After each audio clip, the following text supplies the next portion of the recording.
E tash I kthemi mysafirit tonë. Kemi një mysafir të veçantë, vjen prej Amerikës në Kosovë, po na intereson, edhe neve na intereson me pa se çka mendon dikush për Kosovën, për që kuj ka kalu vetëm pak ditë. Do të thonë çka janë përshtypjet e tij të para dhe për këtë arsye kemi sot mysafir në emision.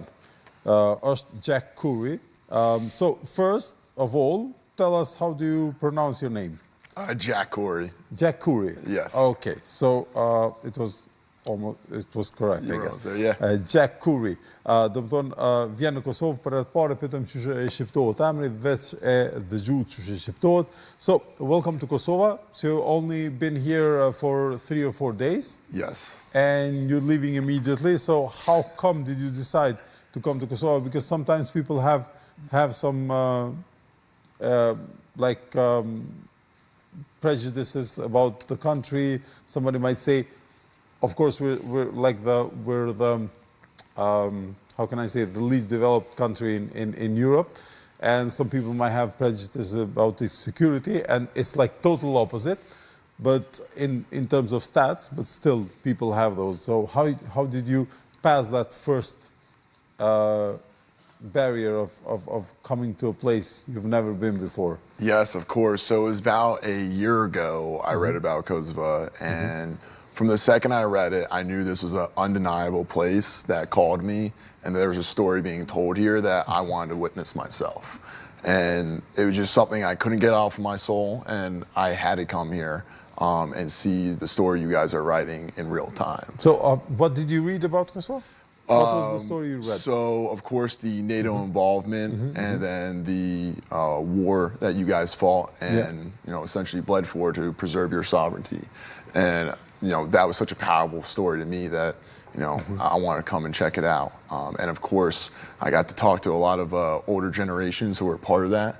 That was very touching. And then to make friends with someone like Dion that I met out in Pristina and see him as a new generation coming here and rebuilding Kosova, you can't beat it.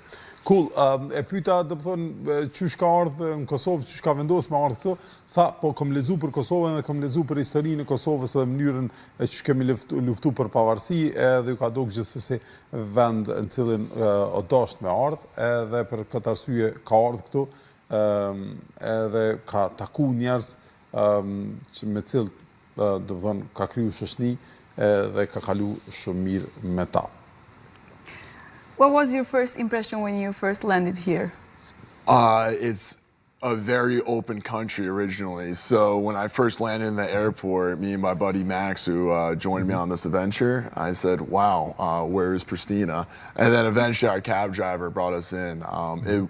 What I did come to learn is that you guys have a very rich mineral system here, and you can see it as you drive in through all the mountains. So that was my original impression, yes.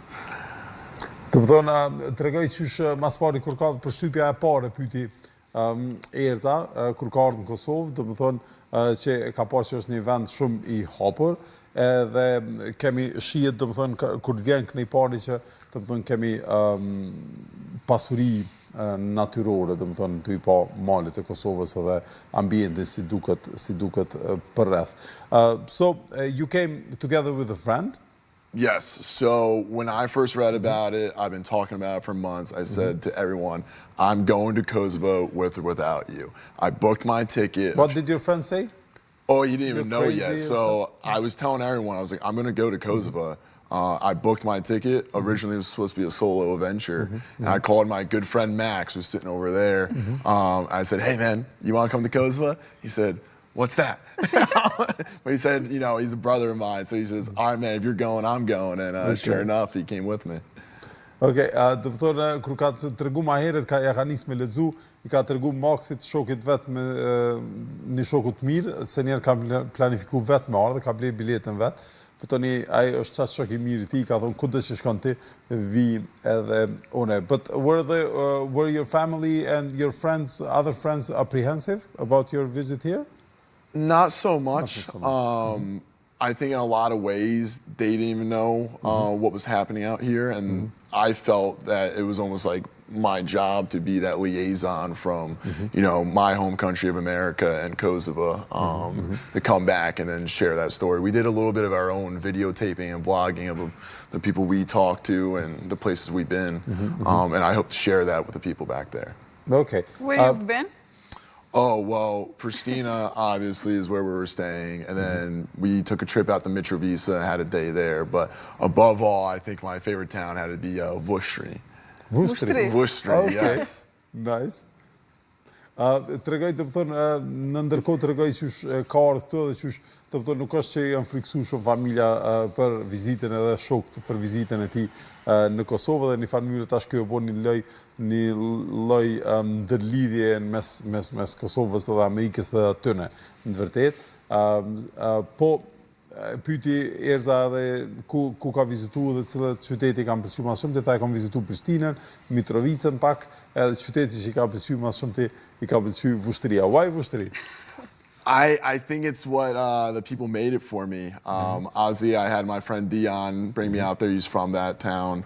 And then all his cousins and family were there. So when we talk about that real, authentic connection, human experience, that's where I felt it most. So your friend is also from Vushtrī, right? Yes. Dion. Yes. That's what we always say when you travel somewhere. It's important to travel with the local. And to be there with a local, because otherwise you'll be it's just like looking at Google photos or images or videos. You'd be a vacationer, not a traveler. Yes, you'll be a mere tourist, not a traveler. E diskutuam këtë pse edhe i ka pëlqyer Vushtrīja, pse edhe shokun e vet, do të thonë i cili e ka shoqëruar këtu, e ka edhe nga Vushtrīja, i ka pëlqyer një lloj autenticiteti i Vushtrīsë. Edhe një sen që e përmendim gjithmonë në emisionin tonë, është që kur udhtoni diko, nëse doni tamam me përjetu atë vend, është mirë me e gjetë dikon të atij vendi, edhe me fol me ta, me njoftu me ta, me kalu një ditë me ta, me këshu në vendet që dalin, çka bojnë, se që atëherë një me e sheni që atë vend. Se për ndryshe mundin me pa edhe në për video, edhe në për këto pjesë turistike të në jeni tamam veç turist. Ato mundin me pa dhe në Google Images, të më thonë, unë menaj që duhet ku shkani dikoni me lokal. So, was it too short? I think it was just right, especially with the mentality we brought in terms of like, hey, as soon as we step off this plane, I don't care about the jet lag, I don't care about nothing, we gotta get out there and we gotta see this story develop. E pyeta ka qenë shumë shkurt, do më thonë, për vetëm 4-5 ditë me vizitu. Tha, jo se tamam ka qenë, nuk kemi mërzitë edhe për atë lodhin që shkakton ndryshimi i kohës prej Amerikës në Kosovë, kemi dalë me njëherë edhe kemi eksploru. Could you see yourself coming back here, maybe staying for longer or doing a job here or anything like that? Yes, of course. I mean, as soon as Miranda invites me back, I'll be on the next flight.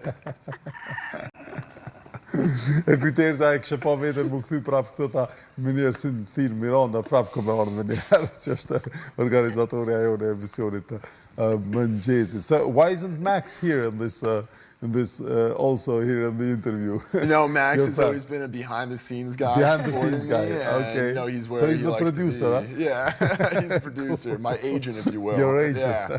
Nice. E pita pse s'është edhe shoku vetë këtu në skenë, sa ajo është mbrapa kamerave, tja bile mundu me këthy dhe na i kamerë ka e veç me befasu pak. Dhe tha, ajo është agenti jonë, është agent si producent. Yeah, me të më thonë s'ka që me ndalë pak. Okay, so which one is Max? Yeah, I think so we got the wrong one. Let's see Max. Hajde ta shoj Moxin. Yes, që Moxin. Hey Max, so you're not only behind the camera now. Okay, cool. What do you do in the US? I work with the U.S. government, but I'm only here, not affiliated with that. Yeah. But you work like, what do you do? Like, with the military. Huh? With the military. As a professional, yeah. Well, I'm not here in any capacity. No, I know. Like you cannot talk a lot about that, but just like out of interest, like for your personal, what do you do as a person and stuff? So you're in the military. Yes. Right. Okay. E pyeta prej çka bën në Amerikë, domethënë ja nuk ka ardhur, domethënë nuk ka ardhur do të thonë si person zyrtar, Po ardhur me atje... detyrë. Ha? S'ka ardhur me detyrë, do më thonë ka ardhur vetëm si personalisht në një udhëtim personal privat, atje do më thonë punon në ushtri amerikane. Yeah? Cool. So when you come back, was it surprising for you to be invited in a morning show? I did not anticipate this being part of my experience, but I'm very happy it was, and I'm internally grateful for you guys to have me. Cool. Yeah. We're also grateful for you to be here and to have something that we don't have every day. So somebody visiting from abroad for just a few days and popping in in our studio. Thanks a lot, Of course. Jack. Yeah. Well, thank you for having me again. Okay, so you will have also an interview from Kosovo on YouTube. Okay. Yeah, shortly. As a memory. Like this is aired live too Okay. on YouTube, so you will have also an excerpt of a segment of this segment for your family and friends to Awesome. show there. Okay. Hi to all the family, Jack's family and friends, so, since you're watching this video, I guess. And tash shikus të dashur, falem pra për vizitën e tij dhe ka qenë e çuditshme që më ardh më njëherë në Kosovë si vizitor për 3-4 ditë edhe më ardh në një studio. Po tash do ta besoj edhe emisionin tonë do ta shohin të njerëz edhe në SBA, do të thonë edhe që flasin shqip, shokët dhe familjarët e tij.